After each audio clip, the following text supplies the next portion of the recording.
সবাই, আশা করব তোমরা সবাই খুব ভালো আছো আর আমিও খুব ভালো আছি। দিন গুনতে গুনতে কিন্তু পুজো চলে এসেছে, হাতে গোনা আর মাত্র কয়েকটা দিন। সবাই নিশ্চয়ই শপিং হয়ে গেছে, কি হয়ে গেছে তো? হ্যাঁ হ্যাঁ, জানি জানি তোমাদের সবার শপিং হয়ে গেছে। আমিও করেছি, তবে টুকটাক, বেশি কিছু করিনি। তো চলো, শপিং হলো, সবই তো হলো, কিন্তু পুজোতে একটু নতুন করে নিজেকে সাজাতেও হবে, কি হবে তো? তোমরা কে কীভাবে নিজেদেরকে সাজাচ্ছ একবার ঝটাপট কমেন্ট করে জানাও তো, যে কে কী করছো। আমি ভাবছি এবার পুজোয় আমি একটু ট্রিটমেন্ট করাবো আমার এই চুলগুলোতে। তোমরা তো জানো আমি গত বছর চুলে কালার করিয়েছিলাম, কালার করানোর পর কোনো রকম আমি স্পা ট্রিটমেন্ট স্যালন থেকে নিয়ে ঘরোয়া পদ্ধতিতে নিজের চুলটাকে ভালো রাখার চেষ্টা করেছি। তাই ভাবলাম চলো এবার পুজোয় একটু নিজেকে নতুন করে সাজানো যাক, নতুন লুকস দেওয়া যাক। তাই যাব এখন। তো চলো এখন রেডি হয়ে নিই। কোথায় যাচ্ছি, ট্রিটমেন্ট করাচ্ছি, চুলে কি করাচ্ছি না করাচ্ছি, খুঁটিনাটি সব কিছু বলবো। তাই ভিডিওটা দেখতে থাকো, আশা করবো তোমাদের ভিডিওটা ভালো লাগবে। তো চলো ঝটাপট করে রেডি হয়ে নিই, রেডি হয়ে বেরিয়ে পড়ি। তো রেডি হয়ে বেরিয়ে পড়েছি, আর বাইরে দেখো কি রোদ। কে বলবে দুদিন আগে বৃষ্টি হয়েছে, যেমনি রোদের তাপ তেমনি গরম। ওই যে সামনে মোড়টা দেখছো, ওই মোড়টা পার করলেই স্যালন। আমার বাড়ি থেকে স্যালন 5 থেকে 6 মিনিট লাগে হেঁটে গেলে, আর যদি সাইকেলে যাও 2 থেকে 3 মিনিটেও পৌঁছে যাওয়া যাবে। তাই হেঁটে হেঁটেই যাচ্ছি। তো দেখো চলে এসেছি পার্লারে। এই হলো কাকিমার পার্লার। আমি সব সময় আমার চুলে বলো মুখে বলো যে কোনো ট্রিটমেন্টই করি না কেন এই কাকিমার থেকেই করি, আমি বাইরে কোথাও থেকে করি না। আর কাকিমা আমার স্কিন বলো চুল বলো, আমার স্কিন চুলের ব্যাপারে সব কিছু একদম ওতপ্রোতভাবে জানে। আর এই হলাম আমি। তো কাকিমা বললো 2 মিনিট বস, আমি আসছি। তো কাকিমার জন্য ওয়েট করছি। তো কাকিমা চলে এসেছে। তো কাকিমা বললো যেহেতু আমি গত বছর চুলে কালার করিয়েছিলাম, আর কালার করলে চুল একটু ড্রাই হয়ে যায়, কিন্তু সেই আন্দাজে আমার চুলের ড্রাইনেসটা একদমই নেই, অনেকটা ঠিক হয়ে গেছে ঘরোয়া পদ্ধতিতে চুলটাকে ট্রিটমেন্ট করার ফলে। আর যেহেতু আমি সেলুনে গিয়ে স্পা কখনো করিনি, বাড়িতেই সব ট্রিটমেন্ট করিয়েছি, তাই কাকি বললো চুলটা অনেকটা ভালো আছে, খুব একটা বেশি রাফ হয়নি আর খুব একটা বেশি নষ্টও হয়নি, ড্যামেজও একদমই নেই। তাই জন্য কাকিমা আমাকে বললো যে তুই এক কাজ কর, তুই ন্যানোপ্লাস্টিক করে নে। আর একদম আগাগুলো ভালো করে দেখে নিল, একদম চুলের কোনো সমস্যা নেই। কাকিমা বললো তুই ন্যানোপ্লাস্টিক করে নে, তাহলে তো চুলটা বেশি ভালো হবে, আরও হেলদি হবে। তাই সেটাই করলাম। তো দেখো যে কোনো কাজই করার আগে চুলের ক্ষেত্রে সবসময় দরকার হেয়ার ওয়াশ, সেটা ঘরোয়া পদ্ধতিতে বলো আর স্যালনে গিয়ে সবসময় আগে হেয়ারটাকে ওয়াশ করে নিতে হবে। তাই হেয়ার ওয়াশ করে নিয়েছে। দেখো এখানে হেয়ার ওয়াশ হয়ে গেছে, করে ড্রায়ার দিয়ে শুকিয়ে দিয়েছে। এবার আমার চুলটাকে পার্টিশন করে দিয়েছে। এবার এখানে অ্যাপ্লাই করবে ক্রিম, যে মাস্কটা আমাকে এখন ইউজ করা হবে সেইটা এখন ইউজ করে দেবে। তো দেখো আমার কিন্তু পুরো লেন্থে মাস্কটা লাগানো একদম হয়ে গেছে। এবার আমাকে 40 থেকে 45 মিনিট এভাবে বসে থাকতে হবে। এই ক্রিমটা যতক্ষণ না শোকাচ্ছে ততক্ষণ আমাকে ওয়েট করতে হবে। তো ক্রিমটা ভালো করে চুলে শুকিয়ে গেছে। এবার এটাকে ভালো করে এখন ওয়াশ করতে হবে। তাই এখানে আরেকবার শ্যাম্পু দিয়ে ভালো করে আমার চুলটাকে ওয়াশ করে দিচ্ছে।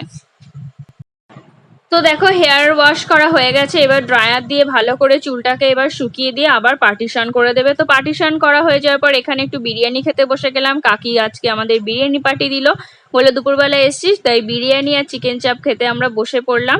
এই যে দুজনে মিলে বসে পড়েছি। কাকি খায়নি, কাকি স্পেশাল ডায়েট করছে, তাই কাকি বিরিয়ানি খায়নি। তাই আমরা খেয়েছি। জোর করলাম যে খাও একটু, কিন্তু না, খাবে না। তাই আমাদের পার্টি দিয়েছে, আর আমরা কখনো না করি না বিরিয়ানিতে, তাই চুপচাপ করে ভদ্র মানুষের মতো খেয়ে নিলাম। তো বিরিয়ানি খাওয়া হয়ে গেছে। আবার আমার চুলে মাস্ক লাগিয়ে দিয়েছে। এবার এটাকে 50 মিনিট রাখতে হবে। রাখার পরে এই ক্রিমটাকেই চুলের মধ্যে ড্রায়ার দিয়ে ভালো করে শুকিয়ে দেবে।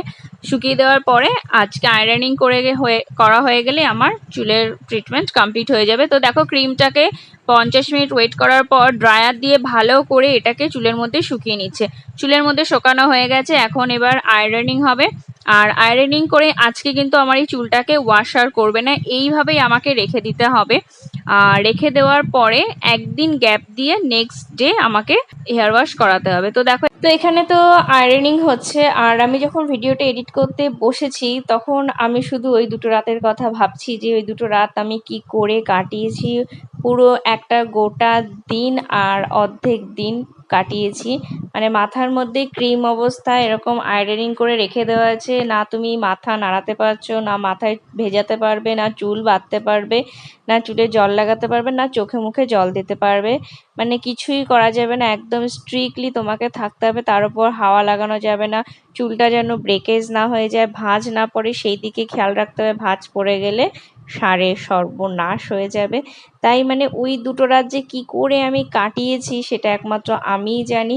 ঠিকঠাকভাবে শুতে পারছি না, সেই চুল ছেড়ে শুতে হচ্ছে, যেটা আমি একদমই পারি না। মানে আমার ঘাড়ের কাছে চুল থাকলে না অস্বস্তি হয়, সেখানে আমি দুটো দিন কি করে কাটিয়েছি ভিডিওটা দেখছি আর সেই রাতের কথা আমার মনে পড়ছে।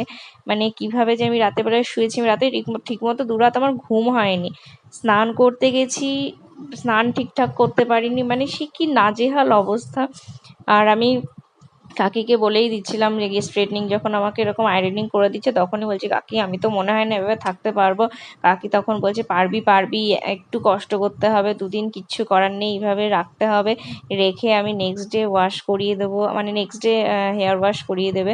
তো সেই আমি শুধু কাকিকে বলছি, একটুও জল লাগানো যাবে না, একটুও ক্লিপ দিয়ে চুলটা বাঁধা যাবে না, একটু গার্ডারও দেওয়া যাবে না? বলে না, কিচ্ছু দেওয়া যাবে না, একদম স্ট্রিক্টলি এ দুদিন থাকতে হবে, একদম স্ট্রিক্টলি। এই দুদিন থাকছি। মানে অন্যান্য সপ্তাহে শুক্রবার আসলে আমি খুব মজা পাই যে শনি রবিবার আমি ফ্রি, আমার কোনো কাজ থাকে না, আমি একদম ফ্রি থাকি। আর এই সপ্তাহে আমি শুধু ভাবছি কবে রবিবার সকালটা আসবে আর আমি দৌড়ে গিয়ে কাকিকে বলবো আমার হেয়ারটা ওয়াশ করিয়ে দাও, আমি আর থাকতে পারছি না। মানে এই প্রথম শুক্রবার রাতটা আমার কাছে একদম মানে কি বলবো, ভয়ঙ্কর একটা রাত ছিল শুক্রবার আর শনিবারের রাতটা। শনিবার তো পুরো সারাটা দিন আমি ছিলাম এরকম ভাবে। আর শুক্রবার দিন তো মানে হাফ দাও, মানে 8টার সময় বাড়ি এসেছি, তো 8টা থেকে রাত্রেবেলাটুকু আমি শুধু ভাবছি কবে রবিবার আসবে, কবে রবিবার আসবে। তো যাই হোক, এরকম ভাবে দুটো রাত আমি কাটিয়ে দিয়েছি। ওই বলে কিছু পেতে গেলে কিছু হারাতে হয়, তাই ভালো কিছু পেতে গেলে দুরাত না হয় স্যাক্রিফাইস করলাম, আর কি করবো বলো। তবে রবিবার দিনকে একদম সকাল সকাল প্রায় 8টার সময় ফোন করেছি যে কাকি তুমি কি ঘুম থেকে উঠেছো আর সেলুন কি খুলেছো, তাহলে আমি আসবো, এসে হেয়ারটা ওয়াশ করে নেবো। কাকি বললো হ্যাঁ হ্যাঁ তুই চলে আয়, কোনো সমস্যা নেই, আমি হেয়ার ওয়াশ করে দিচ্ছি। মানে আরও সকালে যাওয়ার ইচ্ছে ছিল কিন্তু ভদ্রতার খাতিরে আর সকালে যাইনি।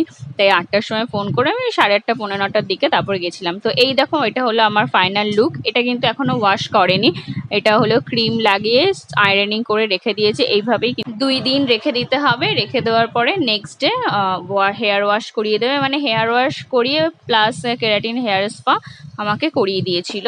তো দেখো এই যে চুলটা কেমন হয়েছে অবশ্যই কিন্তু কমেন্ট করে জানিও। তো চলো আজকের মতো ভিডিওটা এখানেই শেষ করছি। আর যদি ভিডিওটা ভালো লেগে থাকে তাহলে অবশ্যই একটা লাইক করো, শেয়ার করো, কমেন্ট করো। তো চলো আজকের মতো টাটা, সবাই ভালো থেকো, সুস্থ থেকো।